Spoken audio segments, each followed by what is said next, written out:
Hey guys, it's Joe B, and I wanted to talk about the fix that I did for the clear coat troubles and the base coat troubles on the quarter panel for the Mustang. First, I wanted to show that I did jet black base and clear the rocker moldings. I know typically the rocker moldings are supposed to be matte, but the clear is going to protect them just fine, and it's going to look nice on the bottom of the car. Let's see, the hood came out spectacular. The base went on perfectly. I did 2 coats. There was good coverage with a light first coat, but of course I did the second coat. And then I think I did a cross pattern of a light third coat just to make sure there was no tiger striping. It just was perfect. You couldn't have gone better on this one. And the wait time, I think I waited about 40 minutes on the blue base. And then I did my stencil with the measuring and everything correctly. And then tacked it and did the black base. 3 coats just to make sure I had good coverage. Then I waited about an hour, and then I pulled the stencil and the masking, and everything came out just fine. So looks really nice. About, I'd say, 40 minutes after that, I cleared it. I did a little light coat. I mean, not a dust coat, but it wasn't anything wet on the first coat because I didn't want there to be any bleeding or anything funny with the lines. But I mean, the lines are perfect. The lines are looking really good here. Yeah. So there's a little bit of trash right here because I had it on a rug, and when I moved it, the rug threw the trash up. But of course, this is all just sitting right on the surface, so that's all going to buff out real easy. So the hood is just freaking gorgeous, just amazing. I really love that stencil. All right. Anyway, moving on. The doors. Not a lot of light in here, but you don't really need a lot of light to see the nice shine on those doors. I'm just getting better and better at this. It's just looking really nice. I did use the Warwick 904, and I sprayed it a little high. I think I was spraying it about 32, which I think that's recommended. Definitely not lower. I wasn't getting good atomization on the clear when I was down like 26, so bumped it up a little higher, and I did about, I'd say 3.5, 4 turns out on the fluid because the Warwick was really too much. It was too fast the first time I was clearing. So this is just off the gun. I mean, this is insane how well it did. And this is just an outside paint job under the blue canopy. There's my canopy. Just to keep the birds and the trash from floating down onto it. And of course, after 10, 15 minutes, 20 minutes, the tack was gone, and anything that's just sitting on there, like a speck of dust, is going to buff right off. So this is just ridiculously nice. I don't think I had any runs on the doors. I'm really super... Oh, there's one. Little baby one right there. That's going to buff out easy. But I'm super appreciative of the overall quality on the doors. Okay, back to the big one. Now, as you can see from the last job I had a little bit of, let's see, it was right here. I had some cracking on the base, where the base, I think it was reacting with the clear hardener. I ran it real heavy, and the hardener, let's show an example. I still have one right here. This is what was happening on the other side. Can you see that? So the base itself had cracked and was coming up somewhat. Trying to get it to look clear, but it's just a little crack. As you can see, the clear itself looks amazing, but this run, of course, is insane. I do have to still fix this side, which is going to be real easy. It's not as bad as it looks. But this side, the part I had to fix was I had that cracking all along in here, where the clear, I ran it so heavy that it just ran down the quarter, and it was bunching up right here, and then the base reacted, and it was popping. I'm trying to see if there's the spot where I can see where it had happened, but I can't find it because I fixed it real nice. So what I did overall on the whole quarter is I used 600 on the DA, and I 600'd this whole thing, 600 all along here, 600, 600, 600, 600, all everything here. And then I used a 1000 hand block right down here, and a 1000 right on the bottom here.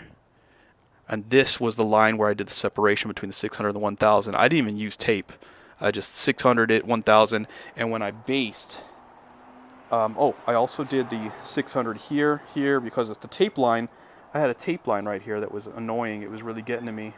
For example, I still have to fix the deck lid because I've got this tape line here from when I was at bonkers and I just wasn't thinking and I just let it flap over.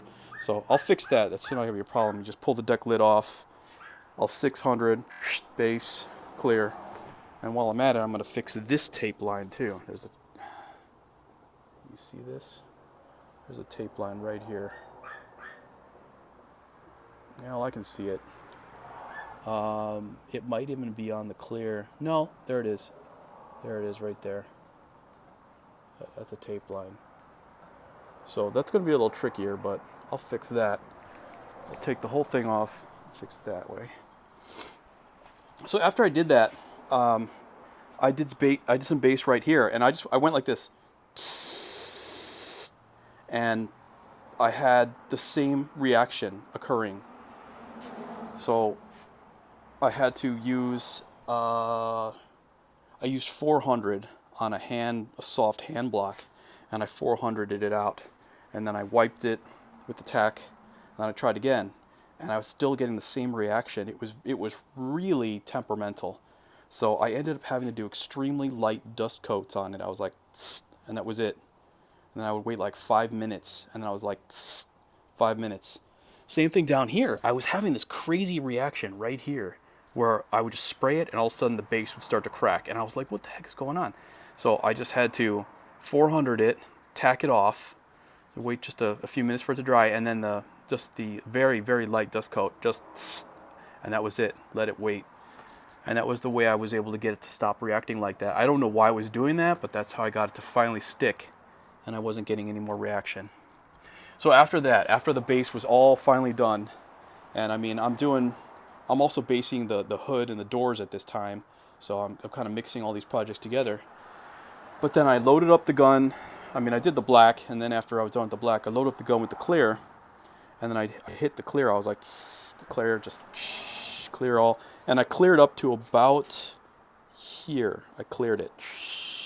And I had my tape line right about here with the roll, and I cleared it. And then down here, I had a tape line, a rolled tape right here.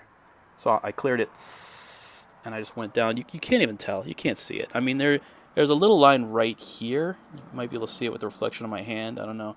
There's a little line. Very light, but it's nothing that the buffer is not going to be able to handle. So I was really excited about that.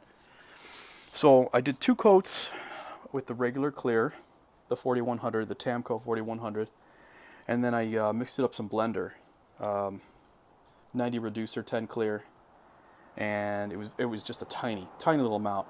And then I just did two little shots. I went. The trick I did is, this is where I had used the 600, and then I had done the tape roll. I actually rolled the tape up a little bit more, like 1/8 of an inch more, and then I had my reducer, and I was like, tss, tss, and that was it. And then over here, same thing. I pulled my tape up, and I moved the line up a little bit to where I had the 1000, because I had a 1000 hand block right here.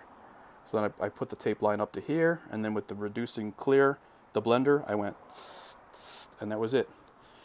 And down here, I just took the tape off. I just took the whole thing off and just went tss, tss, and that was it. Done. Oh, see, I still got a little bit of, I didn't even need to tape that, but I had a little piece in there. Okay. So that is the right rear quarter fixed and looking really good. The only other things I got to do are fix this tape line right here. You can see it now. You can see it from this angle. Fix this tape line right here, which I can do. I could take the deck lid off and just do those easy. The one that this is actually going to be more work is to fix this one. I got a 600. I'm going to 600 this whole area here and get it all the way down. And I'm probably going to have to base that because it looks really rough. Can you see that? I want it to be clear, but it's not looking very clear on the screen when I'm trying to show it. Anyway, there's a little crack. So I got a 600 all the way down to get that clean and smooth and flush. And then while I do, see those parts over there? I got the rear valence, the front valence. Under that blue blanket is the front fenders, and then I got the end caps. So while I do all that stuff, I'm going to take a little shot and go right there, and then that's going to be fine. I'll do it real light if I have to, but I'm going to have to do the whole area right here, 600. And then after I the blue, then I'm going to tack it and then do the same thing with the clear, just a quick, and then right around with the reducer. And I'll 1000 this area so I can blend it right in. All right, we're going 11 minutes. This is Joe B with the Mach 1. Let's look at that hood again. That hood is insane. That is a gorgeous hood. I'm just I'm seeing me in the reflection here. This is crazy. But what a hood. What a job. Very pleased. Okay, guys, this is Joe B with the Mach 1 on Saturday. We'll see you soon.